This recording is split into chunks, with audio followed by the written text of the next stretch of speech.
नमस्कार, India voice देख रहे हैं आप और मैं हूं आपके साथ शिवम दुबे। बुलेटिन की शुरुआत करेंगे एक बड़ी खबर के साथ। आपको बता दें कि यूपी की सियासत से जुड़ी बड़ी खबर हम आपको बता रहे हैं कि बृजभूषण की सीट को लेकर बड़ी खबर है। बृजभूषण शरण सिंह की सीट को लेकर दूसरे चरण के चुनाव के बाद ऐलान संभव हो सकता है। आपको बता दें कि कल देर शाम को कैसरगंज सीट का बड़ा ऐलान कर सकती है भारतीय जनता पार्टी। कैसरगंज सीट को लेकर बड़ा ऐलान हो सकता है। सूत्रों के हवाले से यह बड़ी खबर हम आपको बता रहे हैं। कैसरगंज सीटों पर कौन होगा बीजेपी का प्रत्याशी, यह कल हमें पता चल सकता है या पता चलेगा। सूत्रों के मुताबिक यह खबर हम आपको बता रहे हैं। दूसरे चरण के बाद बीजेपी कर सकती है इस सीट का फैसला। तो कल दूसरे चरण का चुनाव है और इस दूसरे चरण के चुनाव के बाद बीजेपी कैसरगंज सीट से प्रत्याशी के नाम का ऐलान कर सकती है। सवाल यह है कि क्या बीजेपी बृजभूषण को इशारा दे चुकी है? क्या बीजेपी बृजभूषण को ही एक बार फिर से मैदान में उतारेगी या हमें कोई नया चेहरा देखने को मिलेगा? तो ये बड़ी खबर हम आपको बता रहे हैं सूत्रों के हवाले से, जहां पर कैसरगंज सीट पर अभी बीजेपी ने प्रत्याशी का नाम का ऐलान नहीं किया है और उत्तर प्रदेश की दो सीटें हैं जिस पर ऐलान नहीं हुआ है, कैसरगंज और रायबरेली। तो आपको बता दें कि कल बीजेपी इस खबर पर हमारे साथ हमारे सहयोगी मोहम्मद आसिफ हमारे साथ जुड़ गए हैं। आसिफ, ऐसा कहा जा रहा है कि कल दूसरे चरण के चुनाव के बाद बीजेपी कैसरगंज सीट पर प्रत्याशी के नामों का या नाम का ऐलान कर देगी। तो क्या बृजभूषण शरण सिंह ही एक बार फिर से चुनाव मैदान में उतरेंगे या कोई नया चेहरा और अगर नया चेहरा होगा तो वो कौन होगा? जिसमें बता दूं कि जिस तरह से गोंडा की कैसरगंज सीट को लेकर अभी संशय बरकरार है और लगातार बयान भी आ रहे हैं सांसद बृजभूषण के, और बृजभूषण ने कई ऐसे बयान दिए हैं जिससे इशारा साफ लगता है कि कहीं न कहीं उनका टिकट पक्का भी हो सकता है और उनका टिकट कट भी हो सकता है। जिस तरह से कैसरगंज सीट पर बारात सजी है और दूल्हा गायब है, यानी कि कहने का मतलब यह है कि अभी तक बीजेपी ने उनका टिकट पक्का नहीं किया है। और ऐसे में जिस तरह से बृजभूषण का लगातार बयान आ रहा है, उनका ये कहना है कि शायद उनका टिकट पक्का हो जाए, क्योंकि इसके पहले उन्होंने यह बयान दिया कि 99.9% उनका टिकट पक्का है। तो इससे यह साफ जाहिर है कि 1% उन्हें यह लग रहा है कि उनका टिकट कैसरगंज सीट से काट दिया जाएगा। लेकिन वही सूत्रों के हवाले से यह भी खबर आ रही कि जिस तरह से बीजेपी मंथन कर रही, क्योंकि वह लगातार पहलवानों के कथित यौन उत्पीड़न के मामले में विवादों में चले आ रहे और साथ ही साथ वह बड़बोले बयानों को लेकर लगातार सुर्खियों में रहे। लेकिन अब जो है वो घड़ी आ गई है। सूत्रों का यह भी दावा है कि जल्द ही बृजभूषण सिंह का टिकट पक्का हो सकता है, क्योंकि अगर बृजभूषण सिंह का टिकट कटता है तो कैसरगंज ही नहीं बल्कि अगल बगल कि कई सीटों पर इसका प्रभाव पड़ सकता है और इसका खामियाजा भी कहीं न कहीं बीजेपी को झेलना पड़ सकता है। वहीं कयास यह भी लगाया जा रहा था कि बृजभूषण समाजवादी पार्टी के खेमे में जा सकते हैं, लेकिन यह अटकलें अभी पूरी तरह से इस पर विराम नहीं लगा है। लेकिन जो अगर कैसरगंज सीट की बात करें तो कैसरगंज सीट को लेकर बीजेपी हाईकमान लगातार मंथन भी कर रहा है और सर्वे भी कर रहा है। और सूत्रों का यहाँ भी दावा है कि कुछ एक नेता ऐसे हैं जो बृजभूषण सिंह का विरोध कर रहे हैं और कई ऐसी भारी संख्या है जो बृजभूषण के पक्ष में है। आसिफ, सवाल यह है कि पिछले कुछ दिनों से जिस तरीके से बृजभूषण शरण सिंह चुनाव प्रचार में भी जुट गए हैं, सीट के नाम का ऐलान नहीं हुआ है लेकिन वो चुनाव प्रचार कर रहे हैं, वो जगह जगह जाकर मुस्लिम समाज से लेकर अलग अलग वर्गों को लोगों को संबोधित कर रहे हैं, वहां जाकर जनसभा कर रहे हैं। सवाल यह है कि क्या बृजभूषण शरण सिंह को यह पता है कि उनकी सीट पक्की है या वो एक तरीके से प्रेशर पॉलिटिक्स बनाना चाहते हैं भारतीय जनता पार्टी पर कि इस सीट पर अगर कोई प्रत्याशी है तो वो मैं हूं, मेरे अलावा कोई नहीं है? क्या ये प्रेशर पॉलिटिक्स भी कह सकते हैं इसे? जी बिल्कुल शिवम, जिस तरह से बृजभूषण सिंह का लगातार बयान आ रहा है और उनके बयानों में साफ तौर पर यह झलकता है कि उन्हें बीजेपी टिकट देगी, तो कहने का यह साफ मकसद उनका रहता है कि कहीं न कहीं वह दिखाना चाह रहे हैं कि बीजेपी को बृजभूषण सिंह को टिकट देना एक मजबूरी है। लेकिन जिस तरह से जो बयान आ रहे हैं और उसमें बयानों में अब नरमी आ गई है, क्योंकि इसके पहले उनका एक बयान यह भी वायरल हो चुका है कि उनका टिकट काटेगा कौन। तो जिस तरह से लगातार उनका बयान आ रहा है, और एक बयान ऐसा भी आया था कि जो राम चाहेंगे, उन्होंने एक दोहा भी सुनाया था और यह दोहा खूब वायरल हुआ था। लेकिन अब जिस तरह से जो स्थिति बन रही है बृजभूषण सिंह की, उन्होंने साफ इशारा किया है कि 26 तारीख के बाद कभी भी उनके टिकट के नाम की घोषणा की जा सकती।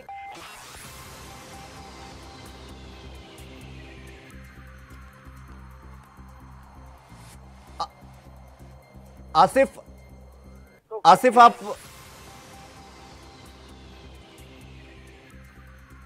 जी, आसिफ हमारे साथ आप बने रहेगा, हम फिर आपका रुख करेंगे। इस वक्त हमारे साथ अखिलेश यादव, विधायक समाजवादी पार्टी, हमारे साथ जुड़ गए हैं। अखिलेश जी, रमेश सिंह हमारे साथ, विधायक बीजेपी, जुड़ गए हैं। अखिलेश जी, जिस तरीके से कल कहा जा रहा है कि दूसरे चरण के बाद बीजेपी कैसरगंज सीट से बृजभूषण को एक बार फिर से चुनाव प्रत्याशी बना सकती है, तो अब अगर बीजेपी एक बार मौका फिर से देती है तो क्या कहेंगे आप इसको लेकर? बीजेपी में विद्वत बृजभूषण शरण सिंह तो ही हैं, कहाँ वो कब बीजेपी से दूर रहे। और रह गया ये कि महिला पहलवानों ने और तमाम पहलवानों ने उनके खिलाफ उत्पीड़न के सवाल पर जो आंदोलन चलाया था, तो बहन बेटियों की हिफाजत करने वाली तो है नहीं, है तो झूठा नारा देने वाली पार्टी है भारतीय जनता पार्टी। बृजभूषण शरण सिंह से कब दूर थी भारतीय जनता पार्टी, तो टिकट कर सकती है। हेलो, तरीके से आप ही लोग कहा करते थे कि बृजभूषण को मैदान में उतारेगी, उनके ऊपर जिस तरीके से यौन शोषण के मामले चल रहे हैं उसको लेकर बीजेपी इसका समर्थन कर रही है। आप ही लोग तो मनमुटाव कर रहे थे, अब आप ही लोग बहुत सिंप्लिसिटी में ले रहे हैं इसे, कह रहे हैं, आप ही लोग कह रहे हैं कि ठीक है वो चुनाव में उतरेंगे तो कोई प्रॉब्लम नहीं, आप लोग को कोई समस्या नहीं। प्रॉब्लम भाजपा की है, न तो जनता की प्रॉब्लम है, न हमारी प्रॉब्लम है। इसलिए कि जनता बृजभूषण सिंह को पहचान गई है, और बहन बेटियों के साथ इस तरह का दुर्व्यवहार करने वाले व्यक्ति को, यौन उत्पीड़न करने वाले व्यक्ति को जनता जवाब देगी चुनाव के मैदान में। एक सेकंड रमेश जी, आप जवाब दीजिए। बृजभूषण प्रॉब्लम आपकी है, ये कह रहे हैं अखिलेश जी। देखिए, ये तो पार्टी का शीर्ष नेतृत्व निर्धारित करेगा कि वहाँ कैसरगंज कौन लड़ेगा कौन नहीं लड़ेगा, और हम लोगों को पूर्ण रूप से विश्वास है कि पार्टी उचित प्रत्याशी वहां से उतारेगा। और अगर बृजभूषण शरण सिंह जी को भी अगर पार्टी टिकट देती है तो जनता जनार्दन के हाथ में है, जनता जनार्दन निर्णय लेगी कि किसको जिताना है, किसको हराना है, और जो क्षेत्र का चौमुखी विकास कर सकता है जनता, उसके लिए निर्णय लेगी। मुझे तो अखिलेश जी की बातों पे हंसी आती है कि जिस सरकार में हमारी मातृशक्ति का सबसे ज्यादा शोषण हुआ है, आज वही लोग आज बृजभूषण शरण सिंह और भारतीय जनता पार्टी को ज्ञान दे रहे हैं। ये सही में हास्यास्पद बात है, और मुझे लगता है कि कल तक हम लोगों को इंतजार करना चाहिए। जो भी भारतीय जनता पार्टी का शीर्ष नेतृत्व जिसके ऊपर अपना विश्वास आएगा वही चुनाव लड़ेगा वहां। जी अखिलेश जी, जवाब दीजिए आप। हमें ये लगता है, वैसे तो यो भाजपा के अंदरूनी मामले हैं, इस पर हमको कुछ कहना नहीं है, किसको टिकट देते हैं किसको नहीं देते हैं। लेकिन पश्चिम के कई जनपदों में राजपूत बिरादरी के लोगों ने संकल्प ले रखा है कि हम भारतीय जनता पार्टी को चुनाव में हराएंगे। तो तमाम ऐसी बातें हैं, उनकी मजबूरी है बृजभूषण शरण को टिकट देना, दूसरा उनके पास कोई चारा नहीं है। जी रमेश जी, अब वो कह रहे हैं कि आपकी मजबूरी है बृजभूषण शरण सिंह को टिकट देना, क्योंकि आपके पास कोई दूसरा चेहरा नहीं है, आपके पास कोई दूसरा नेता ही नहीं है कैसरगंज सीट पर जिसको आप उनको चुनाव मैदान में उतारे और वो जीत जाए, क्योंकि राजपूत समाज आपसे नाराज है। नहीं, देखिए, मुझे हंसी आती है अखिलेश जी की बातें सुनकर। भारतीय जनता पार्टी एक ऐसी पार्टी है जो हर एक समाज के लोगों को, हर एक तत्व के लोगों को साथ में लेके चलती है, और इसमें कोई क्षत्रिय, कोई ब्राह्मण या कोई यादव, भारतीय जनता पार्टी कभी इन चीजों को महत्व नहीं देती है। और भारतीय जनता पार्टी निरंतर यही प्रयास करती है कि जो भी धरातल तक योजनाओं का लाभ पहुंचा सके, एक अच्छा जनप्रतिनिधि हो, जनता के सुख दुख मरनी करनी तेरे बरे में सम्मिलित हो और जनता का विश्वास जीता, ऐसा प्रत्याशी भारतीय जनता पार्टी हमेशा उतारती है। और मुझे तो हंसी आ रही है अखिलेश जी के बातों पे कि जिन्होंने 3-3 बार 4-4 बार 2-2 बार टिकट बदल के अपने प्रत्याशियों के ऊपर जिनको विश्वास नहीं है, कार्यकर्ताओं मतलब हताश हो गए हैं वहां की भाई कब कौन सा प्रत्याशी कब बदल जाए, नामांकन होने के बाद भी प्रत्याशी बदला जा रहा है। तो मुझे लगता है कहीं ना कहीं चिंतन ये समाजवादी पार्टी को करनी चाहिए, भारतीय जनता पार्टी को नहीं करना। जी अखिलेश जी जवाब दीजिए। चिंतन, आत्मचिंतन जो भी करना है वो आपको करना है, क्योंकि आपकी पार्टी एक सीट पर एक प्रत्याशी उतारती है, इसके बाद कुछ दिन बाद फिर उससे सीट लेकर वापस किसी और को उतारती है, यानी कि आपका खुद घर शीशे का है और आप दूसरे पर पत्थर मार। हमारे साथी विधायक जी मनोगत ढंग से सोचते हैं और इस तरह की मनगढ़ंत बातें कहते हैं। भारतीय जनता पार्टी के बारे में अभी प्रथम चरण का जो चुनाव संपन्न हुआ है उसके जो रुझान आने लगे हैं उससे भारतीय जनता पार्टी बौखला गई और उसने यह चिंतन करना छोड़ दिया है कौन अच्छा है कौन बुरा है, कौन किसके ऊपर जो उत्पीड़न का मुकदमा है या कौन अपराधी है। अब वह किसी भी तरीके से चुनाव के मैदान में किसी को भी ला सकते हैं। तो भारतीय जनता पार्टी से इस तरह की कोई उम्मीद नहीं की जा सकती कि बहन बेटियों की इज्जत लूटने वाले या जौन उत्पीड़न का शिकार लोगों को टिकट नहीं देगी, ऐसी उम्मीद नहीं की जा सकती। उनका अपना मामला है, जैसा सोचें। अखिलेश जी लेकिन एक सवाल तो ये तो सवाल वाजिब है ना कि आप लोग प्रत्याशी उतार तो रहे हैं लेकिन फिर उस प्रत्याशी को रिमूव करके कोई नया चेहरा सामने लेकर आ रहे हैं, फिर इसके बाद बदल रहे हैं। ये बात तो यथावत है कि आप लगातार पार्टी के प्रत्याशियों का चेहरा बदल रहे हैं। प्रत्याशी के उतारने के साथ ही पार्टी के बारे में लगातार पार्टी विचार करती रहती है, लोगों के विचारों को सुनती रहती है, फीडबैक लेती है पार्टी, जैसा उचित होता है निर्णय करती है। ये तो सब तो राजनीतिक प्रक्रिया है, कौन सी बड़ी प्रॉब्लम है कि इसके लिए बहुत परेशान है हमारे भाई साहब। तो इस तरह के चेंजेज होते रहते हैं, ये कोई परेशानी का सबब थोड़ी है। जी रमेश जी जवाब दीजिए। ऐसा कोई बड़ा मामला नहीं है, वो फीडबैक लेते हैं और फीडबैक के बाद प्रत्याशी के नामों का ऐलान करते हैं। आप लोग फालतू में राय का पहाड़ बना रहे हैं। नहीं, हम लोग तो बिल्कुल राय का पहाड़ नहीं बना रहे। ये देखिए कहीं ना कहीं इनके जो समाजवादी पार्टी के जो कार्यकर्ता हैं ये उनका चिंता का विषय है, ये हम लोगों का नहीं है। हम लोग तो 80 की 80 सीटें उत्तर प्रदेश में जीतने जा रहे हैं। मोदी जी की गारंटी आज धरातल पे आपको दिख रही है, लोगों में काफी उत्साह है, लोग बढ़ चढ़ के इस चुनाव में सहयोग कर रहे हैं। और आने वाले समय में मैं आपके चैनल पे अगर मुझे वापस बैठने का सौभाग्य प्राप्त हुआ अखिलेश जी के साथ में, तो 4 तारीख को मैं आपको आश्वस्त कर रहा हूं कि भारतीय जनता पार्टी 400 प्लस सीटें सहयोगी दलों के सहयोग से ये पूरे भारत देश में जीतने जा रही है और मोदी जी की गारंटी, ये सबको उस पर विश्वास है। ठीक है रमेश जी, आपका भी बहुत बहुत धन्यवाद हमें समय देने के लिए, और अखिलेश जी आपका भी बहुत बहुत धन्यवाद हमारे साथ जुड़ने के लिए और समय देने के लिए। तो हमारे साथ हमारे सहयोगी आसिफ लगातार बने हुए हैं। आसिफ, तो हम बात कर रहे थे कि कैसरगंज सीट पर राजपूत समाज जो है वो ज्यादातर बढ़ चढ़कर हिस्सा लेता है और राजपूत समाज बृजभूषण शरण सिंह के साथ खड़ा है, ऐसा माना जाता है। और कहा जाता है कि कैसरगंज सीट पे राजपूत समाज बीजेपी से नाराज है। तो क्या बीजेपी के पास कोई दूसरा ऑप्शन ही नहीं बचता है बृजभूषण के अलावा?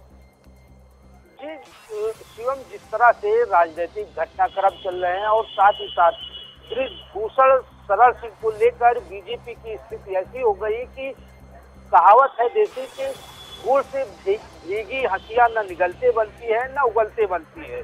तो कुछ इसी तरह का हाल बृजभूषण शरण सिंह का है, क्योंकि लगातार बृजभूषण सिंह का कैसरगंज सीट पर दबदबा चला आ रहा है। और यही वजह है कि बृजभूषण का एक और बयान चर्चा में आया था कि उनका यह कहना है कि 1 घंटे पहले भी अगर बीजेपी उन्हें प्रत्याशी बनाती है तो वह जीत दर्ज कर लेंगे। और कहीं न कहीं जिस तरह से क्षत्रियों का वर्चस्व कैसरगंज सीट पर लगातार कायम है और कहा भी जा रहा है कि बृजभूषण शरण सिंह भले ही विवादित हुए हैं महिला पहलवानों को लेकर, लेकिन उनकी अगल बगल सीटों पर काफी पकड़ भी मजबूत मानी जाती है। तो ऐसे में जिस तरह से बीजेपी ने अभी टिकट होल्ड रखा है।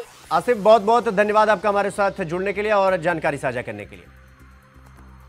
तो खबरों में आगे बढ़ेंगे। अगली खबर जालंधर से है, जहां कांग्रेस उम्मीदवार चरणजीत सिंह चन्नी की सोशल मीडिया पर एक पोस्टर तेजी से वायरल हो रहा है। इस वायरल पोस्टर में चरणजीत सिंह चन्नी दिखाई दे रहे हैं और उन्होंने एक युवती के पीठ पर पीछे की तरफ हाथ रखा हुआ है। पोस्टर के ऊपर लिखा हुआ है कि सावधान होशियार, जबकि नीचे लिखा हुआ है ये चरणजीत सिंह चन्नी, कांग्रेस उम्मीदवार, लोकसभा हल्का जालंधर। वायरल पोस्टर किस जगह का है, फिलहाल इसका कोई जानकारी अभी तक सामने नहीं आई। ये तस्वीर आप इस वक्त देख रहे हैं। कांग्रेस में मंथन चल रहा है, क्योंकि जो बड़े नेता हैं, चाहे भूपेंद्र सिंह हुड्डा थे, पिछली बार चुनाव लड़े थे, रह गए थे। अब की बार कहीं ना कहीं उनके मन में इस बात का डर है कि अब की बार भी हम हार ना जाएं, और उस हार के डर के कारण वो कहीं ना कहीं मैदान में उतरने से डर रहे हैं, और किसी न किसी के ऊपर कभी किसी पे हाथ रखते हैं, कभी किसी पे हाथ रखते हैं। तो वहीं सिद्धार्थनगर के डुमरियागंज सीट पर इस बार चुनावी मैदान में बीजेपी के जगदंबिका पाल के सामने इंडिया गठबंधन से सपा प्रत्याशी के रूप में पूर्वांचल के बड़े ब्राह्मण चेहरे और पूर्व सांसद भीमशंकर तिवारी उर्फ कुशल तिवारी चुनाव मैदान में उतरे हैं, जिसने बीजेपी की टेंशन बढ़ा दी। ऐसे में यह टक्कर बेहद दिलचस्प और कड़ी मानी जा रही है। वहीं बीएसपी ने अपना टिकट ख्वाजा शमसुद्दीन को दिया है, जिससे डुमरियागंज का सियासी मुकाबला त्रिकोणी बन गया है। ऐसे में देखने वाली बात यह होगी कि आखिर इस बार का सियासी ऊंट किस करवट बैठता है। डुमरियागंज लोकसभा से तीनों दल के प्रत्याशी घोषित हो चुके हैं। भारतीय जनता पार्टी ने मौजूदा सांसद जगदंबिका पाल को, सपा ने कुशल तिवारी को और बसपा ने ख्वाजा शमसुद्दीन को प्रत्याशी बनाया। जहां तक यहाँ समीकरण का सवाल है, समाजवादी पार्टी ने भाजपा की तरफ हर चुनाव में पिछले कई चुनाव से शिफ्ट होने वाले ब्राह्मण वोटों पर सेंधामारी की कोशिश की है। कुशल तिवारी के आने से भारतीय जनता पार्टी के सामने थोड़ी मुश्किल हुई है, लेकिन सवाल ये है कि कुशल तिवारी या समाजवादी पार्टी ब्राह्मणों को कितना अपनी तरफ मूव कर पाती है। अगर वह मूव करने में कामयाब रही तो भारतीय जनता पार्टी के लिए खतरे की घंटी है। जातिगत समीकरण क्या है? डुमरियागंज संसदीय सीट मुस्लिम बाहुल है। यहाँ 30% मुस्लिम है, 14% के आसपास ब्राह्मण है, बाकी अदर्स है। समाजवादी पार्टी ने तीसरे वोट के ही चक्कर में ब्राह्मण कैंडिडेट उतारा है। लोकसभा सीट डुमरियागंज, जो कि हॉट सीट मानी जाती है, 3 बार से सांसद जगदंबिका पाल वहां से चुनाव जीते, जो कि एक बार कांग्रेस से और 2 बार भाजपा से। अब की बार गठबंधन ने वहां से अपना प्रत्याशी जो है कुशल तिवारी को उतारा है मैदान में। अब देखने की बात यह है, जाति समीकरण की बात करें तो मुस्लिम वोटर ज्यादा हैं, वहीं ब्राह्मण भी कम नहीं है। अब देखने की बात यह है, अगर मुस्लिम, ब्राह्मण, यादव एक तरफा वोट अगर मिलती है कुशल तिवारी को, तो वो जीत हासिल कर सकते हैं। अब हॉट सीट माने जाने वाली, जो कि मौजूदा समय में सांसद जगदंबिका पाल 3 बार से यहाँ सांसद हैं, 1 बार कांग्रेस से और 2 बार भाजपा से। अब देखने की बात यह है, टोटल 19 लाख वोटर लगभग वोटर हैं यहाँ पे, और इन 19 लाख वोटरों में लगभग ब्राह्मण, मुस्लिम और यादव के परसेंटेज ज्यादा हैं। अब देखने की बात यह है कि किसके तरफ ये रुझान करते हैं। जिस तरफ ब्राह्मण एकजुट अगर वोट करता है तो उसकी जीत हासिल होती है। अब देखने की बात यह है, कुशल तिवारी जो कि एक ब्राह्मण परिवार से है, क्या ब्राह्मण एकजुट हो पाता है तो इनको जीत हासिल हो सकती है। अब देखने की बात यह है कि जबकि सांसद जगदंबिका पाल लगातार 3 बार हैट्रिक यहाँ से सांसद रहे कांग्रेस से और 2 बार भाजपा से। अब वहीं बसपा ने भी अपना प्रत्याशी उतारा है, जो कि शमसुद्दीन ख्वाजा, वो भी प्रत्याशी यह बसपा ने उतारा है, तो वो भी यहाँ से चुनाव मैदान में खड़े हुए हैं। अब देखने की बात यह है कि जनता किसके साथ होती है और किसके सिर पे सेहरा होता है, अब ये तो वोटर ही तय करेगा। जबकि माने तो जाति समीकरण की बात करें तो वहाँ मुस्लिम वोटर और ब्राह्मण वोटर ये रुझान तय करते हैं कि किसकी जीत होती है। अगर एक तरफा वोटिंग करते हैं तो उन जो भी प्रत्याशी हो, चाहे भाजपा का हो या गठबंधन का हो वो जीत हासिल करे। सिद्धार्थनगर से राकेश यादव, इंडिया वॉइस। खबर रायबरेली से है, जहां सरकारी दवाइयों को जलाने का मामला सामने आया है। आपको बता दें कि सीएचसी परिसर में लाखों की कीमत की जलाई दवाइयों को जला दिया गया। सूचना मिलते ही मौके पर पहुंचे किसान नेता ने हंगामा काट दिया। सूचना के घंटों बाद प्रशासनिक अमला ने आग बुझाकर जली हुई दवाइयों को कब्जे में लेकर सील करके जांच पड़ताल के लिए भेज दिया। बताया जा रहा है कि सीएचसी के डॉक्टर और स्टाफ की मिलीभगत से सरकारी दवाइयां जलाई गई। मामला लालगंज कोतवाली क्षेत्र के सीएचसी लालगंज का बताया। रमेश सिंह नाम हमारा किसान नेता के नाम से जाना जाता हूँ। हमें सूचना मिली कि यहाँ अस्पताल परिसर में जो बिल्डिंग बन रही है उसके पीछे दवाएं जलाई जा रही, सरकारी दवाएं। मैं वहाँ से आया, हमारे साथ काफ़ी पत्रकार भी आए और उनको दवाएं बुझाई गई और बुझा करके उसकी सूचना जब सीएमओ को दी गई, डीएम को दी गई, तो सीएमओ ने तो कहा कि हमारी दवाएं ही नहीं, डॉक्टर ने इनकार कर दिया कि इनकी यहाँ की दवाएं ही नहीं है।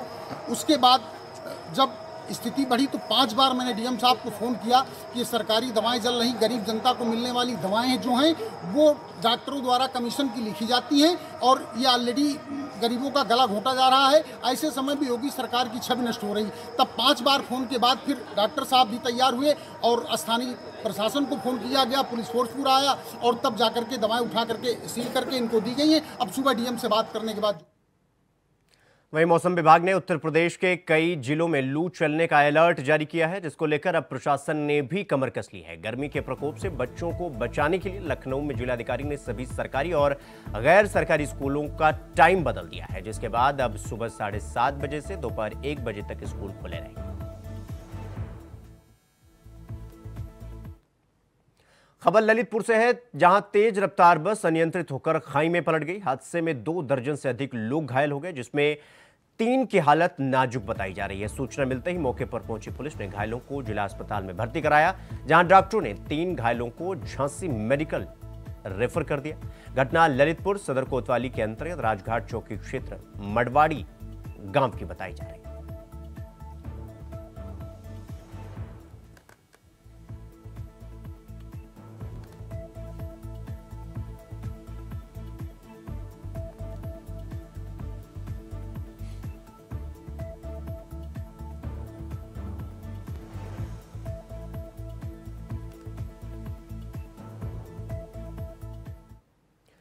तो वहीं सीएम योगी से मुलाकात की फोटो वायरल होने के बाद सपा प्रत्याशी भीम निषाद ने सफाई दी है। उन्होंने कहा कि सीएम योगी से उनके पुराने संबंध हैं। अपनी बेटी की शादी का कार्ड देने वो सीएम योगी से मिलने गए थे। आपको बता दें कि फिलहाल भीम निषाद का सुल्तानपुर से टिकट कटा था।